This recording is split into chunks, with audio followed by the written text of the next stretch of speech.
This video chart presentation of Oncolytics Biotech. It's a NASDAQ-listed stock trading ticker ONCY. This is what I'd call a channel play. Stock's been essentially stuck between $2.60 and right around $3 for about 2.5–3 months. Closed up on Friday about 4.7%. Decent volume has come into this play over the last few days, topping recent weeks with 841,000 shares traded on Friday. The black candle means the stock actually closed lower than it opened, but it still closed higher than the previous day's close. And in intraday trading, this long lower shadow is actually pretty nice to see because it filled the gap, bounced off the 50-day moving average, and then promptly pulled back up to finish the day not too far away from where it opened. Overall, pretty nice uptrend in the MACD, although recently we are seeing lower highs. Kind of a little bit of a wedge right now, holding right around zero though. So according to the MACD, we're seeing a pretty neutral look to the overall trend of the stock, and that goes right along with channeling sideways. Same type of look to the PPO. The ADX made a real sharp move a few days ago.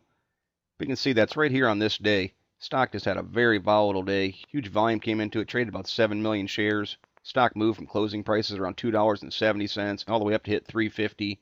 That sort of volatility will whipsaw an indicator like the ADX. But right now it's still holding a bullish position. ADX itself trending upward. Pretty nice look.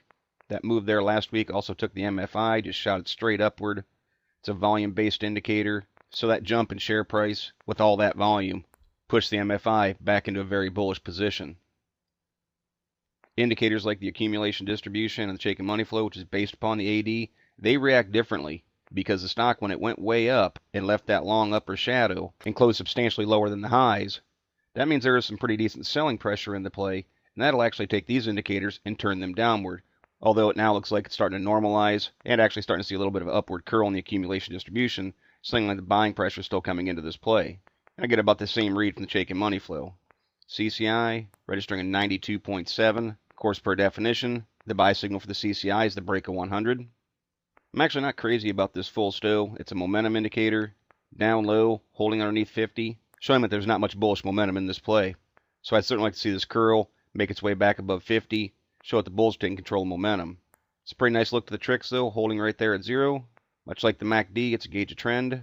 Look for upward channels to show bullishness, and right now it's in a pretty good position to roll off this bottom and start to move back upward and show that there's still a bullish trend intact. The RSI, it's probably the most commonly used gauge of momentum, holding over top of 50. Readings above 50 indicate the bulls are in control, so getting a little bit of a different read in the RSI, which is showing bullishness in the momentum, as compared to the full stow, which is a slower moving indicator, which was still showing a bearish position. All that being said, it always comes down to the candles. I'm going to go ahead and draw this bottom support level right there at $2.60. I'm going to put this top right there around $3. Now again, I want to call this an area because you can see this did go up to 303 and it pulled back down, back in through here, all the way down to 290 was a pretty strong support level. See the stock typically closing though above those levels right around $3. And understand that resistance is going to run through pretty heavily up till around $3.15.